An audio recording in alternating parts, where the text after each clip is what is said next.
Welcome back into Fox 10 Midday. Retirement comes with dreams of travel, hobbies, and relaxation. But for many people, the biggest expenses in retirement aren't always the ones they expect.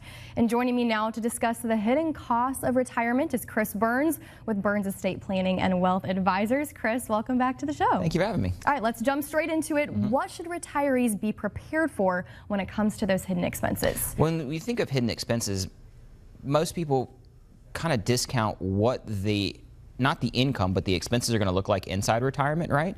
Bills just don't stop because you've retired, right? So as you've seen over the last several years, costs of goods and services have increased. Think about what your homeowner's insurance was or your auto insurance was 2, 3, 4 years ago, right? That has eaten into a cost. So especially if you're going into retirement and you're now going to be on that deadly word, fixed budget, right? These things can slowly eat away some of that buying power that you have. Sure. What else tends to surprise people in this? The biggest thing that surprises people is healthcare costs, right? Everyone says, well, hey, I'm going to go on Medicare. That's excellent, right? Say you're one of those ones lucky enough to retire early. Say you retire at age 59 or 60. Well, how are you going to self-insure your healthcare expenses up to that point, right? Do you have a plan in place? And then once you get into the Medicare space, right, that's not even taking into account what the cost of end of life looks like, right? Assisted living, nursing home, right? Debilitating injuries, things like that. Those things all have a cost, and you've got to have a plan in place. So if the worst happens, you've got a plan, and if it doesn't happen, well, then you've got extra assets to help with retirement and next generation. Sure, and you just mentioned this a second ago, but what is that key to being prepared for those hidden costs? Have a plan. Right? The biggest thing that we do with our clients is that when we sit down and we take a look at current expenses, the next thing that you really want to do is attach some type of inflation number to it, right? And say, here's what the costs are in 2025. Here's what they could potentially be in 2028. 32, 35, all the way down the road, because people are living longer. Retirement used to be 10, 15 years. Now people are seeing 20 plus years inside retirement, and you've seen what inflation has done to the buying power of the US dollar over the last 20 years. You're just going to think that's going to stop over the next 20.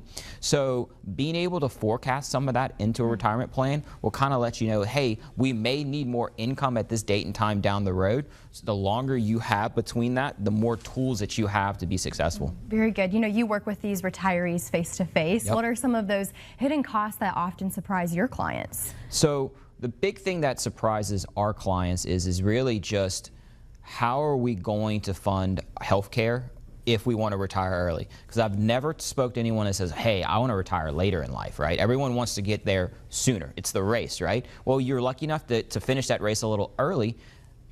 How are you going to fund that? Is one spouse going to work a little extra, a couple extra years and stay on their health plan? Are you going to be able to go to the marketplace, right? Or is your income above where you can even reach some of those discounts, right? So running some of those numbers first before you say, hey, I don't need that last check, I retired, right, is really going to help prevent some of those pitfalls. Yeah, I'm not planning on retiring anytime soon, unfortunately. But, is it too early to start thinking about these things? Absolutely not. The moment that you receive your first paycheck, the next concept should be, okay, is there any way that I can put any of those dollars away for retirement? And I completely understand, right?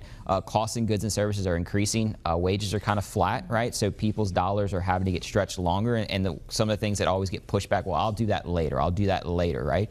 One of the biggest fallacies that young people do is not contributing to their retirement plans, especially when the employer has a match. Right? Those are dollars that you certainly want to take advantage of, right? Because these are dollars that you can't touch now in your 20s and 30s, but in your 50s and 60s, you're going to go, God, what could I have done with these dollars now? Sure. Chris, thank you for that very valuable advice, no matter your age as well. If you're listening to this interview right now and you're thinking, I need help with this, you can learn more about Burns Estate Planning and Wealth Advisors by visiting our website, fox10tv.com. Chris, thanks for being here. Thank you for having me.